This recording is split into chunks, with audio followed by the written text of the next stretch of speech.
Life Unrehearsed, brought to you by Lianas Senior Transition Support, specialists in downsizing and seniors residences. Welcome back to Life Unrehearsed, a little toe tapping John Denver. My name is Matt Delvecchio, specializing in life transitions, downsizing in the senior living industry. And I'm Corey Sirota, clinical social worker and the author of Someone Died, Now What? Matt, coming up, October 15th, very, very important date for a host of reasons, but one of them has to do with the fully vaccinated healthcare workers. You, I understand, have been speaking a lot about this. What's your take on it? Yeah, October 15th, just as a reminder, healthcare workers in the healthcare system need to be fully vaccinated. Otherwise, they will be suspended without pay. And when this was announced a month ago, I think there was a lot of buy-in from the general public. It's coming quickly, though. And the reality is, let's face it, if you're in the hospital, you would hope that you're going to be treated by people that are fully vaccinated. The same goes for seniors' residences, retirement homes, and CHSLDs. You would hope the staff is going to be fully vaccinated. Unfortunately, that's not the case, and this is why the government has put this October 15th deadline in. So there's, I think, general overwhelming support. The challenge is to actually implement it. There are labor shortages. You just saw last week huge incentives for, and well-deserved, I might add, for nursing staff. And so a lot of the healthcare facilities and residences are scrambling because there are going to be a couple of holdouts. And I think this the way it's going to play out. Health Minister Dubé is playing hardball, as he should. He may have to extend it. But I think we're all for it. This is a good move, and let's hope we can get as many healthcare workers vaccinated as possible. Well, thank you for that. And, this is it. Matt, you are a wealth of knowledge. And this is why every now and again, I think it's so important for us to have the time to take time to chat with you. So let me just remind our listeners, Matt is the owner of Lianas Services, retirement home search and transition support. He's a certified professional consultant on aging. That goes under the CPCA. In addition to being the co-host of Life Unrehearsed, Matt is also a columnist with the Suburban newspaper as their seniors and aging specialist. So I guess I'm going to welcome you, Matt, to Life Unrehearsed. Thank you, Corey. And enlighten us. There seems to be many different types of seniors residences. I know you are very clear about this. Can you break it down for us? Yeah, sometimes the word seniors residence, it could mean so many things. So just to quickly summarize, it's best to break it down in two types. One is what we refer to as RPAs, Résidence Privée pour Aînés. That's what we would know as retirement homes. And then there's nursing homes, or in Quebec, they are called CHSLDs, Centre d'hébergement de soins de longue durée. So those are the two breakdowns of we'll call seniors residences. Now, within RPAs, there's kind of two types. There's independent living. So that's just like condo living, access to service and amenities. You've got full kitchens. And in these retirement homes, you usually have dining rooms. For sure, you're going to have some healthcare services, nursing stations, even doctors, tons of activities. Some of the fancy ones have gyms and pools and theaters. Usually there's a dépanneur and pharmacies. And then the other part of RPAs, there are some RPAs that are referred to as assisted living. And there you're a little bit surrounded with supportive services. For example, you usually get your meals included, distribution of medications. It's a challenge with taking medications on time in the right quantity, so staff does that for you. Housekeeping and laundry is usually included. And of course, healthcare services if you do need assisted living, like bathing and getting dressed. And many of these assisted living RPAs can specialize in memory care. And then finally, our nursing homes, CHSLDs. By the way, the general rule of thumb, how do you distinguish between RPAs and CHSLDs? General rule of thumb is when you require more than 3 hours of daily care, that's all types of care, now you're moving into long-term care or CHSLDs. And in Quebec, we happen to have both public CHSLDs and private CHSLDs. Okay, so with that, thank you for clarifying that. Help us understand, though, what's the difference between a public CHSLD and or a private residence? Yeah, I get this question a lot. It could be confusing, but really it's not. Essentially, in Quebec, in long-term care, we have public long-term care residences.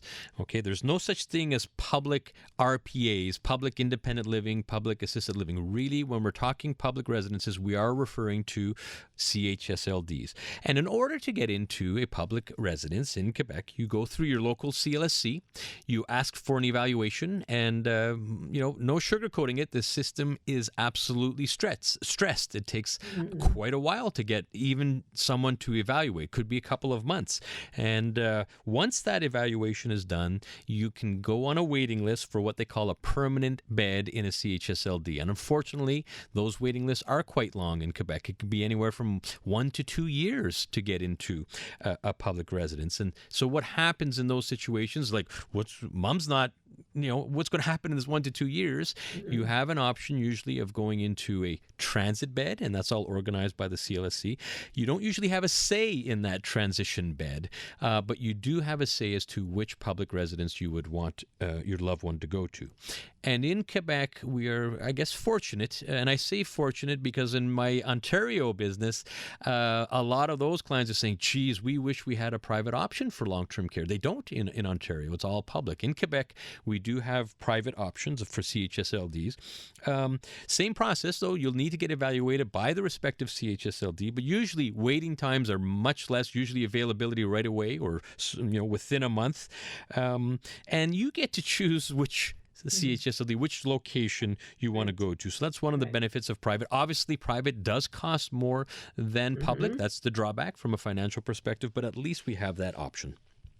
That's Matt Delvecchio, a senior transition specialist. We're talking about exploring the trends in downsizing and the senior living industry on Life Unrehearsed. So let's talk about what are the trends you're seeing in the senior living industry.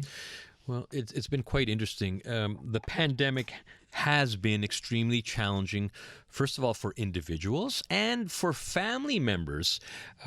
It has been a long month and a half and even more than that now. And so in terms of trends, what we're seeing a lot of exhausted caregivers. It could be a spouse of a loved one. It could be a daughter or a son or a family member. They've been holding on for all this time, and now things are opening up a bit. People are going back to work. They're no longer working in their homes or not as often. And winter is approaching. So there's this big movement. I would say, the last 2 months, Corey, it has been extremely busy for those individuals or couples that are considering a transition because of all those factors, and people are tired. And we've got an aging population, right? So there might be increasing mobility issues and cognitive issues. So really, in the last 2 months, there's been a ton of movement. So, as you well know, we're going to have to head out to traffic soon, but what should we look for when choosing a retirement home? Yeah, so many aspects to look at. The first thing, though, Corey, is what type of care requirements, either not just today, but we have to look down the road. You don't want to go into a retirement home or a senior's residence and have to transition out after 6 months. So always bear that in mind. What's your status today and what's your predicted healthcare status? So care requirements are extremely important. Obviously, culture and environment. You want to be like people like yourselves. So if you're Anglophone, you want to be in more of an Anglophone environment. If you're Francophone, more in a Francophone environment. Somewhat multicultural. So culture and environment's important. Obviously, budget is important. Geography, food and dining, that's a big one. You want to like the food. Sure. So you know what? Do your trial lunch. They're offering complimentary lunches and test out the food. Okay, thank you. Lots to talk about. That's Matt Delvecchio, Senior Transition Specialist. We're going to head out to traffic, but when we come back, we're actually going to switch gears. We're going to talk about downsizing because it's a major trend that people, when they choose to downsize, how do they do it? So why is there an issue there? What do we need to know? That's all coming up after we hear a quick traffic update with Jill Fitzgerald. Life Unrehearsed, brought to you by Flora-Lee Senior Residences. Always there for you. Safe, reassuring, and comforting. We call it home. Welcome back. You're listening to Life Unrehearsed. I'm Corey Sirota along with my co-host Matt Del Vecchio, and we're talking about exploring trends in downsizing and the senior living industry with Matt Del Vecchio. So I understand, Matt, that there's a major trend for people choosing to downsize from their family home. Why is that? Yeah, certainly. We're seeing a lot of that these days in particular. And I mentioned before, we do have an aging population. And for those that are dealing with challenging mobility issues or even now cognitive issues, it's becoming important. The burden of home ownership is starting to add up. Those roof repairs, those leaks, the maintenance of the lawn. Okay, when you're younger, fine, you could deal with it. But as we age, these becomes more irritants. And here's the other thing that's coming into play. We've all, for those that are homeowners, we've enjoyed a real boom in the real estate industry. Prices have gone up. And, a lot of couples and individuals are thinking about cashing in before the market shifts. It's probably not going to be if, it's when. And so we've got a lot of that thinking and mentality out there. Geez, maybe it's time to cash in our chips here. We're fed up of the home. Let's take that asset, let's take that money and invest it. And a lot of people are now starting to rent, and they're downsizing to condos or even to retirement homes. Okay, makes sense to me. So if we're doing this, and it sounds like it's a good, even a financial benefit for many of us to do it, can you provide us with some downsizing tips? Yes, we can ask this. This is really a challenging issue. A lot of people say, I think it's time to move. Then they start thinking about, oh my goodness, we've been here forever. What are we going to do? And then they end up saying, forget it. So, in terms of some of the downsizing tips that we could recommend, first, try to start early. Put yourself in a position where you're not having to downsize and being forced to do. Start early is number one rule. Another rule is a 6-month rule. If you haven't used something in 6 months, really ask yourself why. And now, look, we're 4 seasons here in Canada and in Montreal. Don't get rid of your heavy jackets and all the snow equipment and so on. However, do we really need the 5 sets of linens that have been sitting there for every bed in the house?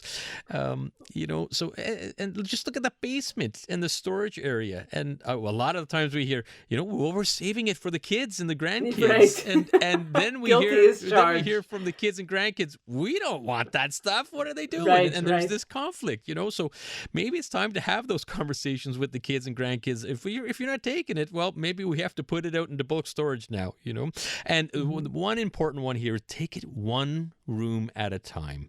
And what we like to suggest, start with the not so busy rooms, the spare bedroom and so on, and create 3 piles. The yes pile, the maybe pile, and the no pile. The yes pile, you're keeping it. We need to the maybe pile. Well, we're not sure, and no, we don't want this. We're getting rid of it. So, the main thing is that last pile. Make sure you do get rid of it. Don't let it sit overnight, because you're going to wake up the next morning and say, well, maybe we're going to put that in the maybe pile. No, get rid of it right away. That's Matt Del Vecchio, Senior Transition Specialist. He's talking about trends in downsizing and the senior living industry and giving us really some very valuable advice around making this transition. I am fully guilty as charged. There's no question about it. That I have stuff hanging around, and I don't even know. I don't even know if there could be a no pile. There's a yes and a maybe pile for me, I guess. It's bad. It's bad. So here's a question: where can all the stuff go? Well, several avenues to think about. First of all, and we talked about family and joked a little bit, obviously family, friends, your close-knit group of people, start with them. Maybe there is some stuff that families, your kids, and we're talking extended family here. So start where people will appreciate what you're giving them. Okay, sometimes they might not want it, and this is really tough because you probably spent a fortune on your Hazeltins and these wonderful things your whole Right. life. Your the cutlery, the china. It may not be wanted by the kids. So next step after the family and friends, there are estate sales, there are garage sales. You're not going to make a fortune on that, but it is a great way to get rid of some of that stuff you want to downsize. After that, we highly recommend donations. As you know, Corey, I'm on the board of Nova West Island, and we've got these wonderful thrift shops. There are tons, Renaissance, many organizations helping out first-generation immigrants, refugees. They would really benefit from a lot of our stuff. And finally, if you can't give it away, and if you can't sell it, and if you can't donate it, you need to discard it. And that's the tough one, to get rid of something that you've paid good money for. But after you've gone through that process, 1-800-GOT-JUNK, there's lots of companies, garbage, what have you, you need to discard it. And it's like you are very sensitive about this and pointing it out very clearly. It's an emotional decision, and we're talking about the stuff. Let's talk about the discussion, Matt. For the people, what if you have a loved one who's resisting the potential to move? Yeah, this is probably the most challenging part of what we do every day, because let's face it, especially if we're talking into retirement homes or seniors residences, you would hope that we want to be proactive and we're looking forward to it. But the reality is there is usually resistance. Very often we have to deal with denial, and it's tough. We get this from the children all the time. What do we do? Mom and dad just don't want to move, and they're clearly seeing there's mobility issues or cognitive issues. And so it's not easy. However, what we certainly suggest is you try to start having some conversations earlier. Try to plant some seeds in a non-threatening way. The last thing a mom or a dad or a grandparent wants is to be told what to do, even though very often it's role reversal now. But you want to try to get as much buy-in, participate in that conversation. So have those conversations. And what's also very important is look for some trigger events. So a trigger event, for example, could be maybe it's a neighbor or a friend that has downsized or moved into a retirement home. And guess what? They might actually like their new retirement home, and there's things going on. So that's a trigger event. Other more serious trigger events may be a fall, a hospital, forgetting something, expired food, hygiene, not paying bills. These are all little trigger events. Like, it's not the end of the world, but these are trigger events to start a conversation with your loved one. So look for those trigger events so it can help you start some dialogue. All very, very sound advice. I know that you have so much more. You are a plethora of knowledge. So, Matt, how can people reach you? Well, thanks, Corey. Yeah. So I guess the best way is to either call 514-622-8074. And I have a ton of information on my Lianas website. So Lianas is Lianas, and just look up Lianas Senior Transition Support. I've got tons of articles and blogs and videos, and you can find out a lot of what we just discussed today. And we'll do our best to try and help. Well, thank you so much, Matt Del Vecchio, Senior Transition Specialist, Lianas Senior Transition Services. Thank you for giving us your time today. And now, moving forward, I'm going into next week. We'll be talking with two speech therapists, Ishi Zachariah and Jesse Ryder, about the invaluable support they offer individuals with all types of speech challenges, and meet Fearless Flame owner Nancy Chernoff, who will teach us how firewalking serves as a catalyst for change and transforms fear into positive energy. That's right. You did say firewalking, and it is quite something. All right. Well, thank you very much for tuning in to Life Unrehearsed, and many thanks to our technical producer, Jimmy G. You can listen to Life Unrehearsed here on CJAD 800 every Saturday at 3 p.m.